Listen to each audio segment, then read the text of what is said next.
Hey everyone, welcome back. I spent what must have been about, I don't even know, like 6 hours trying to get the Lothric Knight to drop his weapon. In fact, it took so long for him to drop his weapon, I got enough Titanite to get it to +3, as well as enough souls to go from level, I think we were at level 15 before, to level 25, and upgrade the sword to +3.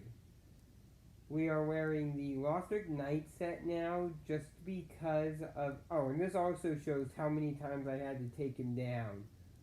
All the copies of his gear I have.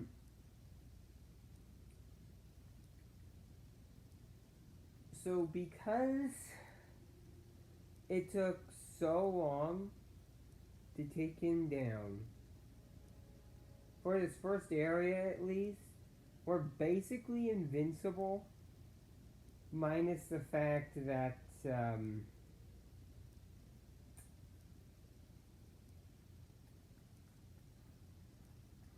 Well, Vort could still kill us because he likes to get some lucky, kind of crappy hits on me quite often. You'll see what I mean, or you might see what I mean. I'll often get really close to one-shotting Vort. Well, not one-shotting, no damage beating Vort. And then he'll get something stupid, like he'll turn around, his foot will knock me down, and then he'll just go nuts on me while I'm stunned. And I'll die. And this is with 25 health. 25 figure. So, crap like that happens to me sometimes, and it's kind of ridiculous. Especially because there's no telegraphing to his turning.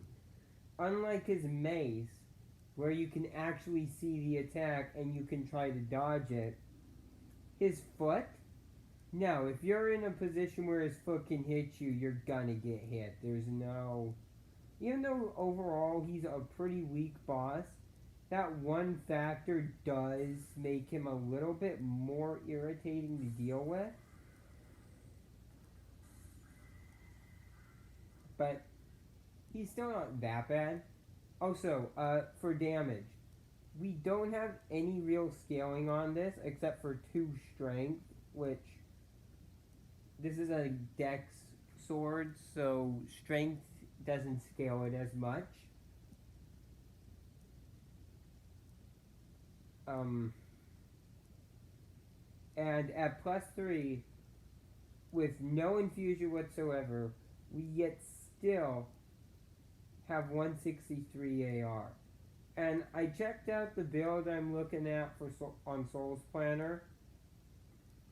With 30 dex plus 10, we would be looking at almost 500 damage.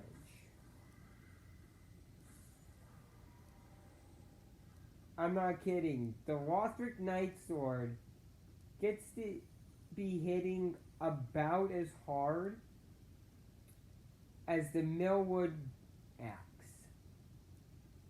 I'm legit not kidding. The Millwood Axe hits 510 or something with a pretty sizable investment in strength.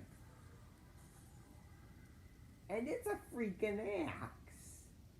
And with this thing, we're hitting almost as hard with its sharpened fuse plus 10 and things that would be pretty even with the Millwood Axe. Not to mention the Millwood Axe's strength, and this is Dex, which, general rule of thumb, Dex weapons do not hit as hard as strength. But considering that without even having much scaling, only 30 in Dex, and we'd be hitting nearly as hard as a axe, one of the faster strength weapons. That's honestly kind of insane.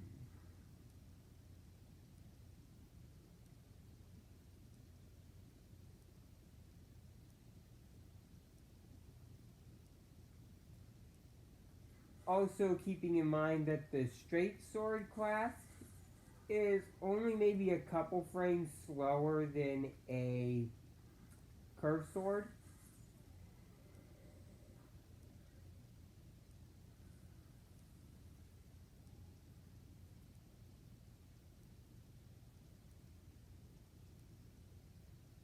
So, like, honestly, after a boss goes crazy and leaves himself vulnerable, I'll often get 5 to 6 hits with a straight sword. So, we would be getting about 473 AR with 30 dex plus 10. Imagine hitting with that much AR 5 times during a weakness and still having your defenses. When I said the Lothric Knight's sword hits hard, when I said it is a good straight sword, I was not messing around. The Lothric Knight's sword is my ace for a reason. It's also the weapon I would recommend to a beginner for a reason. Because it's one of the hardest hitting, versatile, fast weapons. There are obviously weapons that hit way, way harder. But for having the speed of a straight sword, you cannot really beat the Lothric Knight's sword. As you can see, we are just screwing Vordt up. This is when he starts getting those lucky hits that just go nuts on me. And sometimes actually end up being one-shot combos. It's usually his charge will hit me after he churns, knocking me down. And then after his 3 charges just beat me up, I get hit by the frostbite and he murders me. That's usually how I die to him. Just one unlucky hit from his foot and I get death comboed, but otherwise I usually don't lose to Vordt. And I said in the previous video that you would not be two-handing a straight sword. I just did it there because Vordt's a big target. And I didn't need the extra hitbox, so I decided to have the 5 extra damage because why not? That's the thing. With a straight sword, when it's one-handed, you get access to a shield or parry tool, and you get a better hitbox. But overall, it doesn't matter too much.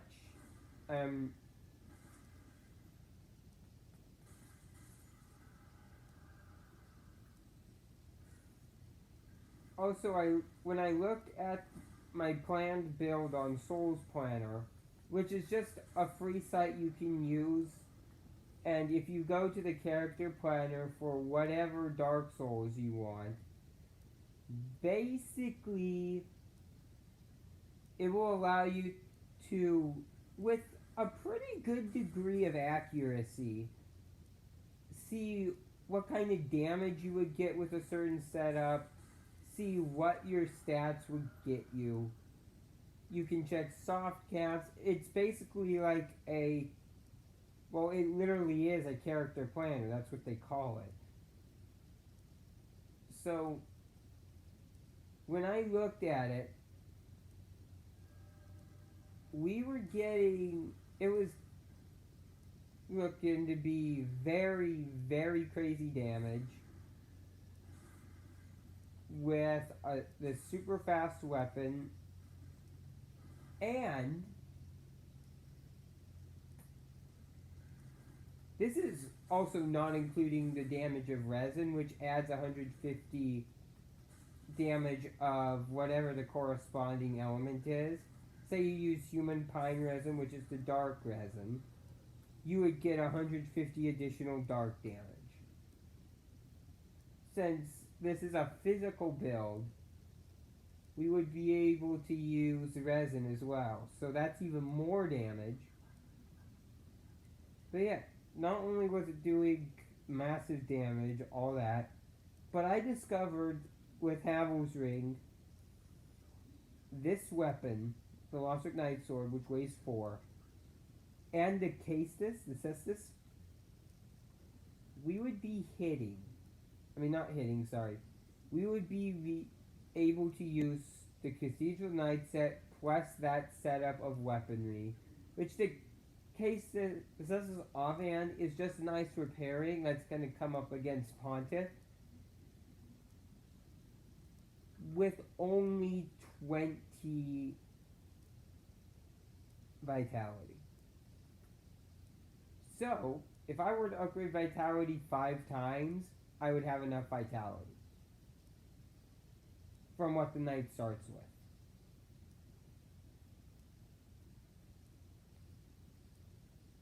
The Dex tank using the Lothric Night Sword, it's an effective build.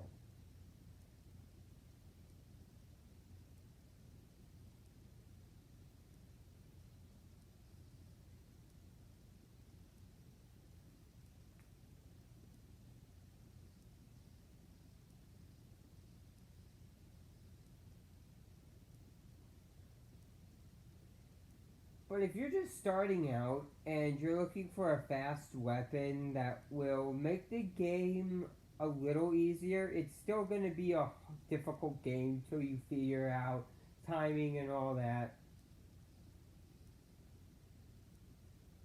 If you want a weapon that's going to make the game easier because you're just starting out and you like fast weapons, the Lothric Night Sword is hands down what I would recommend.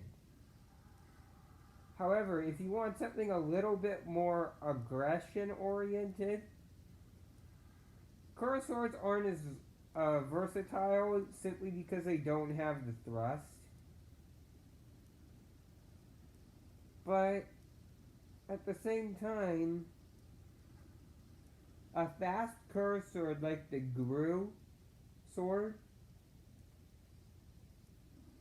hits like a bloody truck.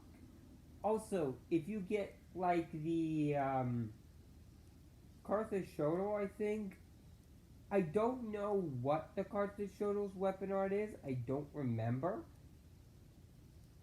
I think it's Quick Step, but if I'm wrong and it's Spin Slash, then you have this really crazy combo because it has bleed on it. You have this really crazy combo of weapon art into R2 into R2. So weapon art into heavy.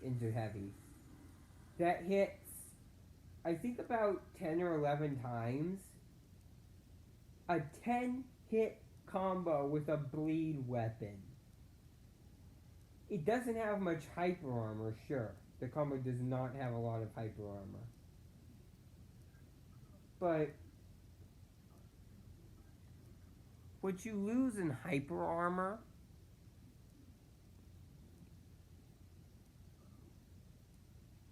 you gain in bleed.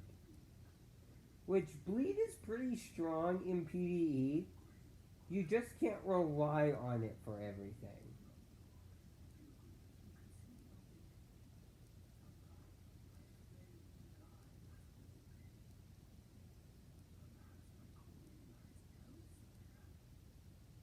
Also, if you want to do a mage in PvE, use the Storyteller's Staff. You will find these angry humanoid bird things called Corvians once you reach the Road of Sacrifices, and some of them will be mages. You can farm them for the Storyteller's Staff, which, what's so significant about this is not only is it a good catalyst for casting sorceries, but its weapon art has a special kind of poison that instead of doing 7 damage every second no matter what, the poison scales depending on the enemy's health. So, the more health your enemy has, the more damage it will do. Sort of like Pestilence Mist or Pestilence Mercury.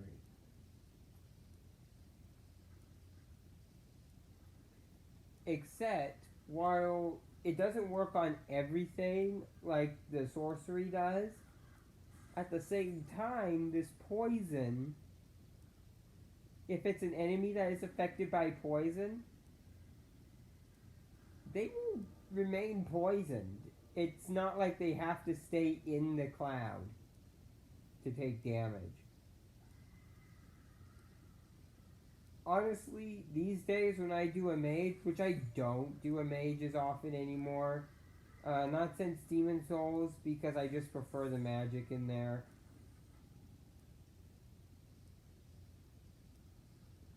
I always use the Storyteller staff.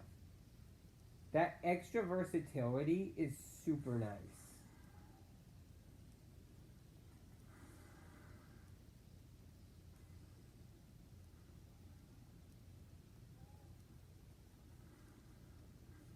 This area, just so you guys know, I have this on minimum brightness when I usually play at 5 out of 10.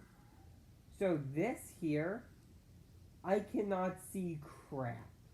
I can tell there's barrels in the cart right there, but if there's an enemy coming at me, I can barely see the movement. The game is very dark on my end. Not as much as when I had to turn it down for Neo. Good God. Oh, whoops. But it's still pretty dark in the darker areas of the game.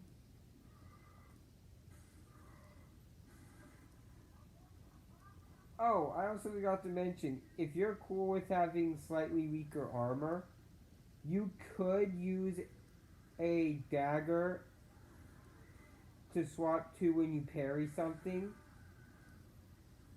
The Evangelist is very annoying when there's multiple enemies.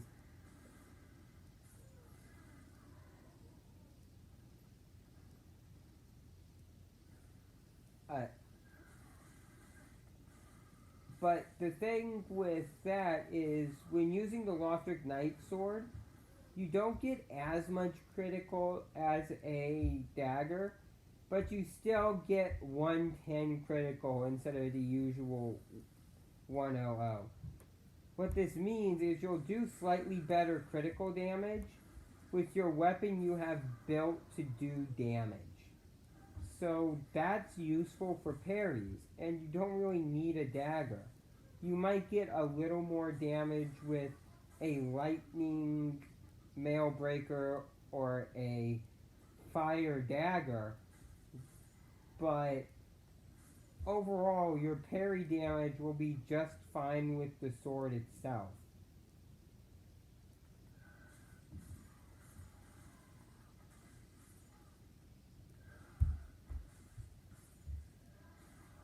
The bane of any Souls player in PvE.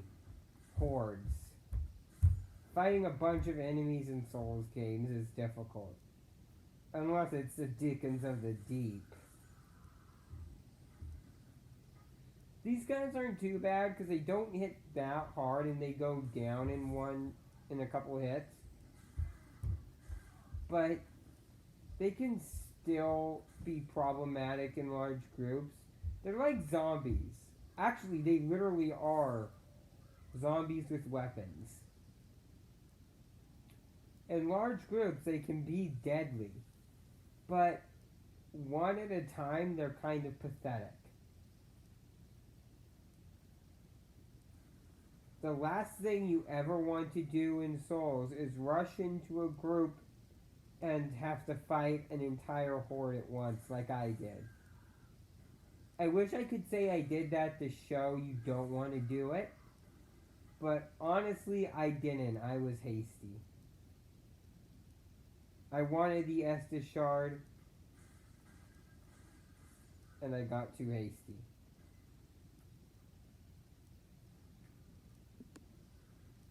my goal for this video is simply to get to the Road of Sacrifices. But I'll probably extend it a little bit to getting to the halfway fortress, because first off, I want to go get the Farron Coal for a sharp infusion.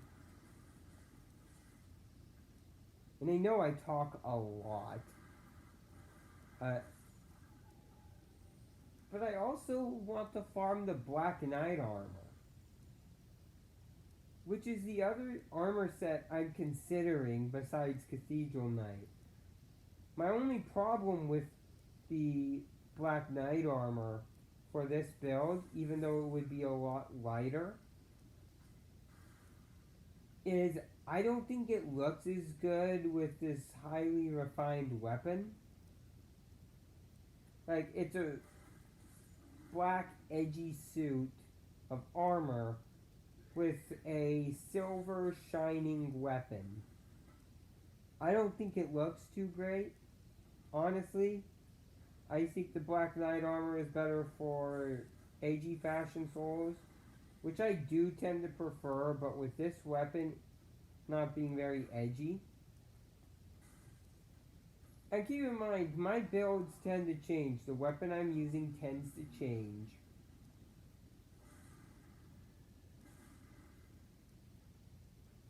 But I think because I use straight swords so often, I may not use this weapon after all. However, it would still be Dex. The weapon I'm thinking about using, just to make it a little more challenging for myself, because I don't use big boys as much as I used to, I'm thinking I might switch to the Astora, which is a really good ultra great sword, and is oddly Dex. To be fair though, that huge honking thing is lighter than the Flamberge somehow. Not by much, but if you've seen the two weapons, you'd get why that makes no sense. The Flamberge, maybe the most scrawny, thin greatsword in the game, versus the Astora, which is small for what it is, but is still an ultra greatsword.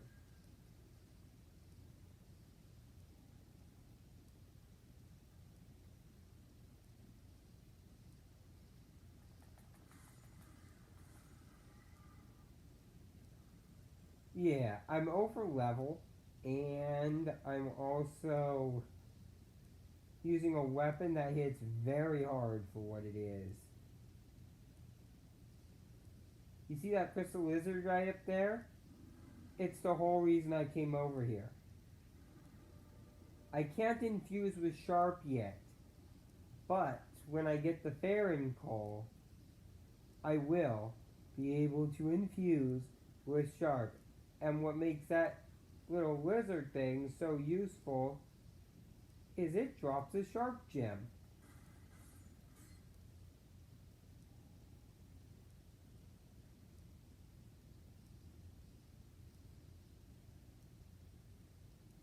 I don't have much reason to fight Bloodborne wannabe, bro. Which most of the enemies in this area are kind of Bloodborne wannabes. But I do need to fight this guy because he's going to be a problem.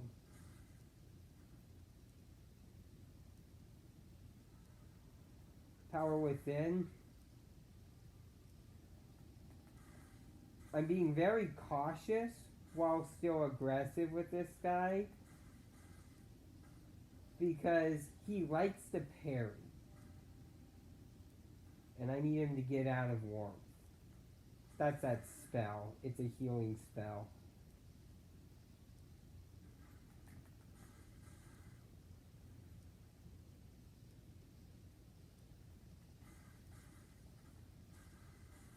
He can't parry me when he's two-handing though, so I'm using this as an opportunity to get damage.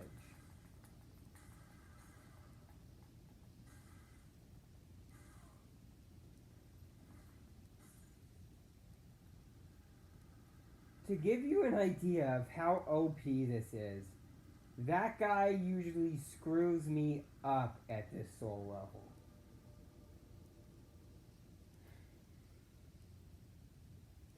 The easier you are to parry and the easier you make it for him to parry you, the harder that fight is. Honestly. So you want my advice for dealing with him? Make yourself really hard to parry.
Honestly, I'm really not even trying.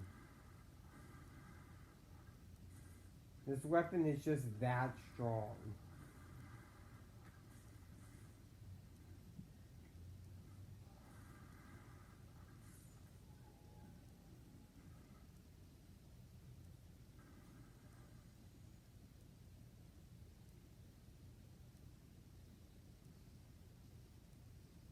I may keep this weapon. I'm going to keep this weapon around no matter what.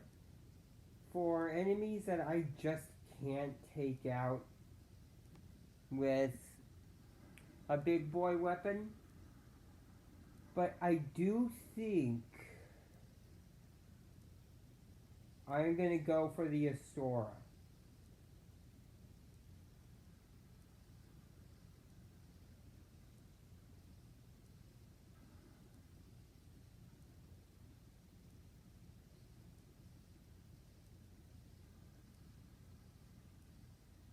You are supposed to fight Yorm with Sigurd, but honestly, I don't think I really need him. Yorm's not a tough boss.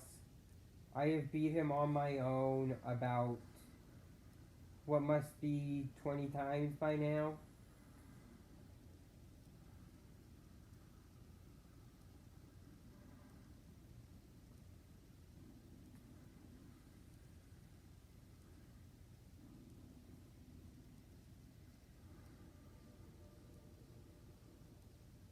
Rule number 1 of Dark Souls.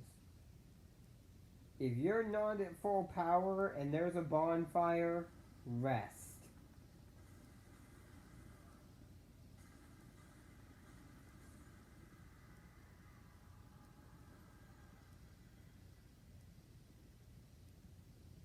So we are now at the Road of Sacrifices bonfire, and I think we're going to go a little bit over here because I want to get to Halfway Fortress so I can get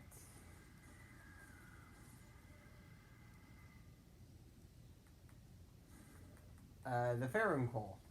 I made the Black Knight armor.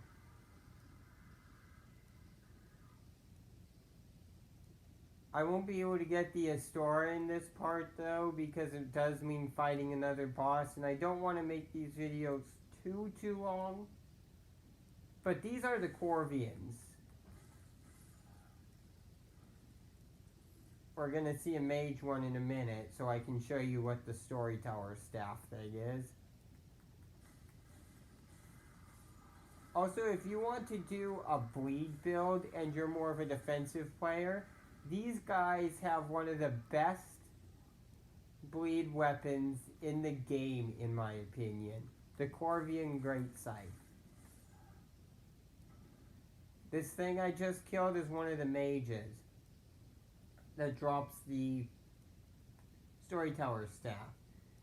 And if you want to do a hollow build, you will need to profane coal. So you're going to need something else to rely on until Ithriel Dungeon. But those things do also drop hollow gems, which you're going to need. Given it's literally called a hollow build.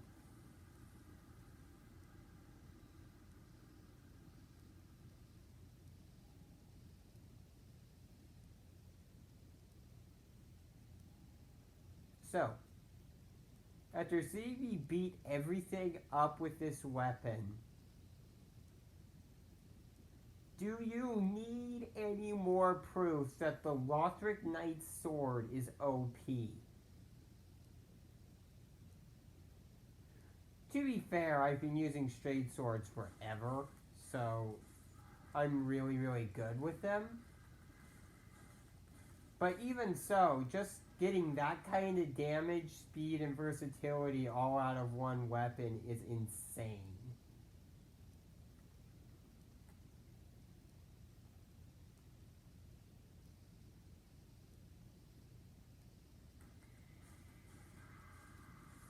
These things are also weak to fire, so if they're giving you trouble, go ahead and pop a charcoal pine bundle.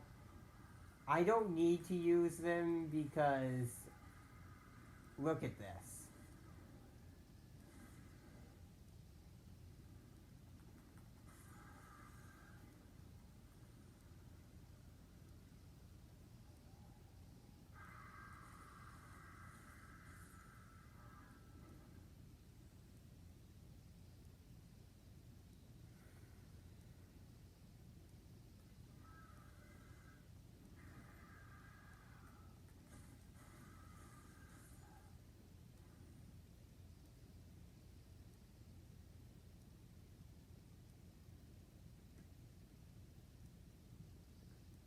So this video is somewhat long, but not too bad.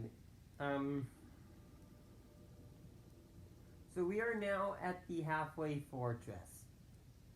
Before I end the video, I just want to sort of show where I'm going to be grinding, since, well, some people might want to see it, but I'm only going to do one run, just so you guys see what it is. But I'm not showing you a bunch of tedious grinding.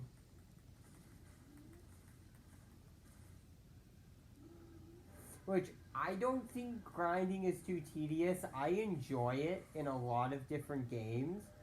I know that is unheard of. Everyone hates grinding.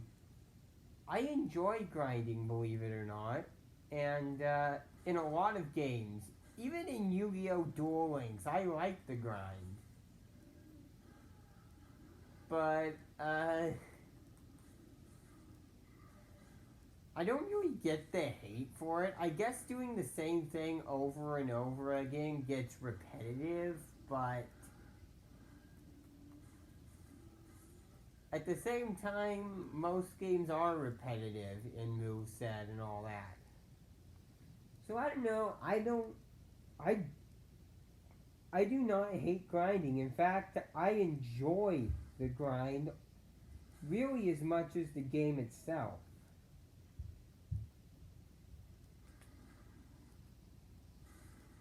Yes, you can parry the Black Knight. But if you're just starting out, do not bother trying to parry this guy. He even screws me over quite often when I try to parry.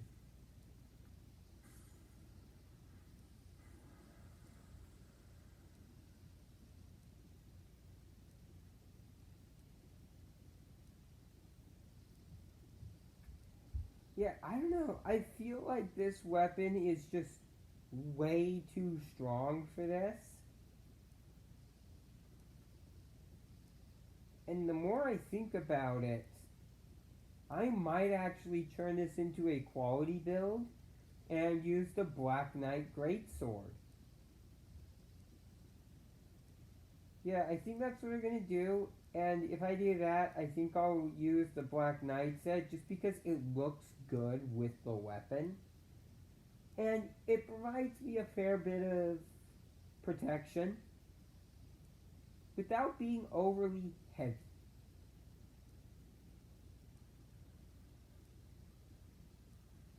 I used to use ultras all the time. But to be fair, at that same time, I used to think straight swords were super, super scummy.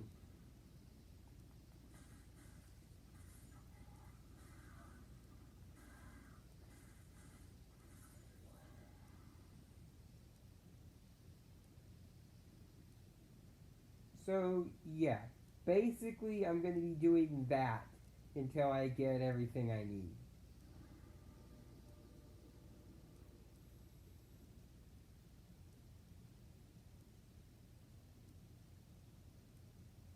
Which, I can still use this thing just fine on a quality build, too. It's, it gets good damage on quality as well. It's just primarily a dex weapon. Anyways, I'll see you all in the next video. And I need to go get the coveted silver serpent ring and some twinkling titanite. I'll show you guys the trick to get the coveted silver serpent ring without spending a soul in the next video. But until then, see you later. We will not be using straight swords in the upcoming parts because I'm just too good with them, honestly. I feel like until we get to like the Twin Princes or Sister Freed, I'm just not gonna have any trouble, and it's gonna be boring watching me just blow through the game with insane ease. So we will be using my old ace, the Black Knight Greatsword, instead, and this will be a quality build. Anyways, that's all I have to say for now. See you all next time.